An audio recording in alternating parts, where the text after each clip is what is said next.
এই চায়না সফর নিয়ে ব্যাপক ঢাকঢোল পিটিয়েছিল তার সাঙ্গপাঙ্গরা। শুরুই হয়েছিল একটা প্রতারণা এবং অপপ্রচার দিয়ে। বলা হয়েছিল ডক্টর ইউনূসকে নেওয়ার জন্য চায়না থেকে চার্টার্ড বিমান পাঠানো হবে। চায়না থেকে চার্টার্ড বিমান এসেছে ঠিকই, কিন্তু এই চার্টার্ড বিমানের ভাড়াটা কিন্তু বাংলাদেশ সরকারই দিয়েছে। অর্থাৎ নিজেদের কোনো বিমানে না গিয়ে তিনি 57 জন সফর সঙ্গী সহ চায়না সাউদার্ন এয়ারলাইন্স এর বিমান ভাড়া করেছেন। শুরুতেই প্রতারণা, আরো বেশ কিছু প্রতারণা হয়েছে, যেমন চীন থেকে 4টা সমুদ্রগামী জাহাজ কেনা হবে। চীন কয়েক হাজার পণ্যের উপর শুল্ক মুক্ত ঘোষণা করেছে, কিন্তু পরে দেখা গেল 8,256টা পণ্যের উপর এই যে শুল্ক মুক্ত ঘোষণা করেছে, এটা আওয়ামী লীগ আমলে ঘোষণা করেছে। এই যে 4টা জাহাজ কিনবে, যে এটাও আওয়ামী লীগ আমলে করেছে। অর্থাৎ ডক্টর ইউনূসের কিন্তু কিছু নাই। তিনি গেলেন, আসলে গিয়েছিলেন তিনি বাওয়া কনফারেন্স হয়েছে, সেই কনফারেন্সে অ্যাটেন্ড করতে। সেই কনফারেন্সটা হয়েছে হাইয়ান প্রদেশে। ডাস্টবিন শফিক বলল যে হাইয়ান প্রদেশ নাকি চায়নার খুবই গুরুত্বপূর্ণ একটা প্রদেশ। আমি মূর্খ মানুষ, আমি চায়নায় গিয়েছিও, কিন্তু আমি হাইয়ান প্রদেশের নাম শুনি নাই। আপনারা শুনছেন কিনা জানি না, কিন্তু এই প্রদেশ যে এত গুরুত্বপূর্ণ এটা ডাস্টবিন শফিক না বললে আমরা জানতাম না। যেহেতু চায়নায় গিয়েছেন, যেহেতু তিনি একটা গ্লোবাল ফিগার, তিনি চায়নার রাষ্ট্রপতি শি জিনপিংয়ের সাথে মিটিং করেছেন। অমনি ইউনূস শিবিরে আমরা শুরুতেই ধারণা করেছিলাম যে তিনি আসলে যাচ্ছেন রাষ্ট্রীয় সফরে, কিন্তু পরবর্তীতে দেখা গেল তিনি রাষ্ট্রীয় সফরে যাচ্ছেন না, তিনি ওই বাওয়া সম্মেলনে যাচ্ছেন, এবং এটা দ্বিপাক্ষিক রাষ্ট্রীয় সফর নয়। কিন্তু যেহেতু তিনি চায়নায় গেছেন, তিনি শি পিংজিনের সাথে একটা মিটিং করেছেন। অমনি ইউনূসের সাঙ্গপাঙ্গরা চিৎকার করে উঠল, এই যে আপনারা বলছেন এটা ব্যক্তিগত সফর, এই যে দেখেন রাষ্ট্রপতির সাথে মিটিং হয়েছে। আরে ব্যক্তিগত সফর একটা দেশে গেছে, রাষ্ট্রপতির সাথে সাইড লাইনে মিটিং হয়েছে। এর আগে এই যে আমেরিকায় যে জাতিসংঘের সম্মেলনে যায়, সেখানে জো বাইডেনের সাথে ডক্টর ইউনূস দেখা করেছিল, that was also side line meeting, সেটাও দ্বিপাক্ষিক সফর ছিল না। দ্বিপাক্ষিক সফর বাংলাদেশের যে কোনো সরকার ক্ষমতা এলে সাধারণত এই সফরটা তারা শুরু করে ভারত দিয়ে।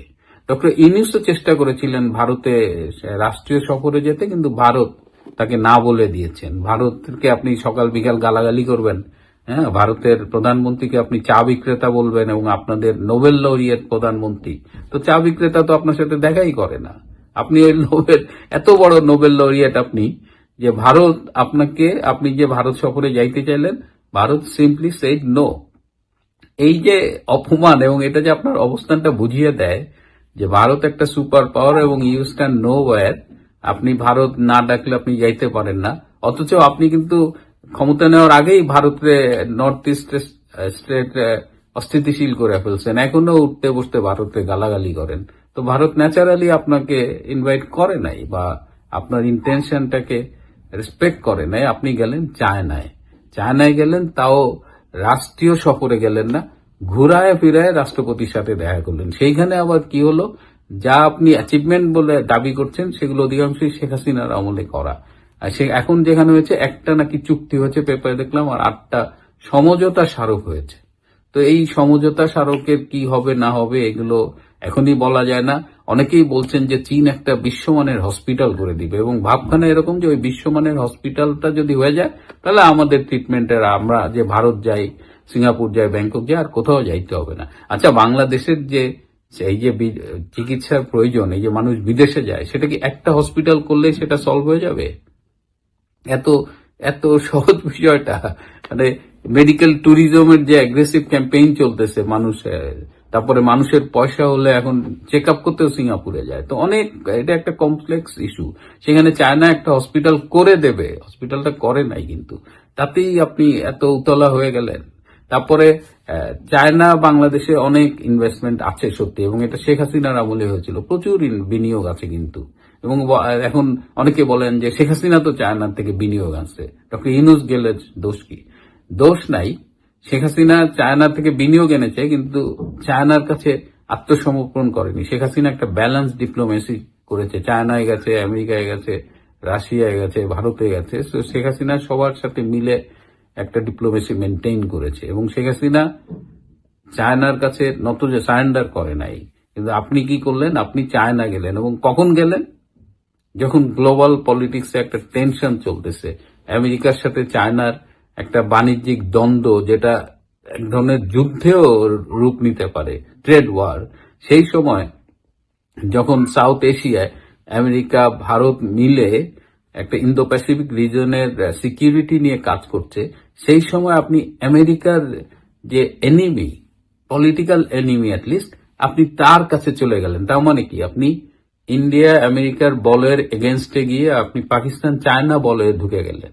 চায়না কিন্তু কারো বিপদের বন্ধু না। চায়না আপনার শ্রীলঙ্কাকে খুব হেল্প করেছিল, এতই হেল্প করেছে যে দেশটা ফাইনালি দেউলিয়া হয়ে গেছে। এবং এই হাম্বানটোটা বিমানবন্দরটা চায়না হেল্প করেছিল শ্রীলঙ্কার এই বিমানবন্দর, এই নৌবন্দর, নদী বন্দর, সমুদ্র বন্দর ইনফ্যাক্ট। হ্যাঁ, এই হাম্বানটোটা সমুদ্র বন্দর করে দিয়েছে চায়না, কিন্তু আলটিমেটলি কি হয়েছে, চায়না ওই সমুদ্র বন্দরটা নিয়ে নিয়েছে। এখন চায়না নাকি মোংলা বন্দর ডেভেলপমেন্টে হেল্প করবে। তো এটা শুনলে আমাদের একটু ভয় লাগে। আর একটা অনির্বাচিত অবৈধ দখলদার সরকারের সাথে কোন দেশ কতটা আগ্রহ নিয়ে বিনিয়োগ করবে, সেটা কিন্তু একদম একটা বেসিক প্রশ্ন। আর বাংলাদেশ যেহেতু স্থিতিশীলতা নেই, আইন শৃঙ্খলা পরিস্থিতি যা ইচ্ছে তাই অবস্থা, তো এই অবস্থায় বিদেশি বিনিয়োগ মানে তো ভাই কারো টাকা আপনার কাছে আসবে। তা আপনার দেশে কে টাকাগুলো দিবে যে টাকার কোনো নিরাপত্তা নাই? সো বিদেশি বিনিয়োগের এটা তো একটা মানে বলাই যায় না। সুতরাং এই যে ইনুস শিবিরের এত ঢাকঢোল পিটানো, চায়নায় যে এই করবে সেই করবে, কিন্তু অ্যাজ ইউজুয়াল এটা একটা বিশাল অশ্বডিম প্রসব করেছে বলে এ পর্যন্ত মনে হচ্ছে। বরং এই কূটনীতির মাধ্যমে, এই যে চায়না পাকিস্তান মুখী কূটনীতির মাধ্যমে ডক্টর ইউনূস কিন্তু বাংলাদেশকে একটা ঝুঁকির মধ্যে ফেলে দিল। এবং আমেরিকা দেখছেন যে আমেরিকার একজন জেনারেলের নেতৃত্বে সামরিক টিম এসেছে, আর্মি টিম এসেছে। আমেরিকার এই যে আমাদের যে আরাকান আর্মি আছে আমাদের পাশে মিয়ানমারে, আরাকান আর্মিকে কেন্দ্র করে আমেরিকার যে মুভমেন্ট এবং আরাকান আর্মির সাথে ইন্ডিয়ার যে রিসেন্ট রিলেশনশিপটা ডেভেলপ করেছে, এই সব মিলিয়ে এখানে বাংলাদেশ যদি চীনমুখী হয়ে পড়ে তাহলে কিন্তু খুব জটিল একটা সমীকরণে পড়ে যাবে। কারণ চীন প্রধানত মিয়ানমারের আর্মি সরকার বা জান্তা সরকারকে সাপোর্ট করছে। চীন হয়তো খোলা বাজারে বা ব্ল্যাক মার্কেটে আরাকান আর্মির কাছে অস্ত্র বিক্রি করে, that's a different equation, but diplomatically সে মিয়ানমারকে সাপোর্ট করছে। সো এই জায়গাটায় বাংলাদেশ নিরপেক্ষ থাকবে না আমেরিকা ইন্ডিয়ার যে অ্যালায়েন্স তার সাথে কাজ করবে, নাকি চায়না পাকিস্তানের অ্যালায়েন্সের দিকে যাবে? এটা কিন্তু খুব মানে এখানে যদি ক্যালকুলেশনে ভুল হয় Bangladesh will have to pay for it. কিন্তু ডক্টর ইউনূস বাংলাদেশকে সেই ঝুঁকির দিকে নিয়ে যাচ্ছে। তো আজকে উনি ফিরে আসবে, আমরা তো দেখলামই সমঝোতা স্মারক কি করলেন না করলেন, তেমন উল্লেখযোগ্য কিছু হয়নি। মানে উনি একটা এই পিকিং বিশ্ববিদ্যালয়ে বক্তৃতা দিয়েছেন, বলেছেন বাংলাদেশকে দারিদ্র মুক্ত করবেন, কিন্তু ওনার 000 কোন দেশে, ওনার যে 000 পলিসি, যেটা বই বিক্রি করে উনি অনেক টাকা আর্ন করছেন, এটা সত্যি, কোন দেশে 000 বাস্তবায়িত হয়েছে কিনা আমার জানা মতে জানা নেই। আর বাংলাদেশে তো 000 তো হচ্ছেই না, বরং আরেকটা জিরো উনি অ্যাড করেছে, সেটা হলো গুড গভর্নেন্স, ডেমোক্রেটিক প্র্যাকটিস, এগুলো সব 000। এই অবস্থায় সামনে ঈদ, ভালো থাকবেন।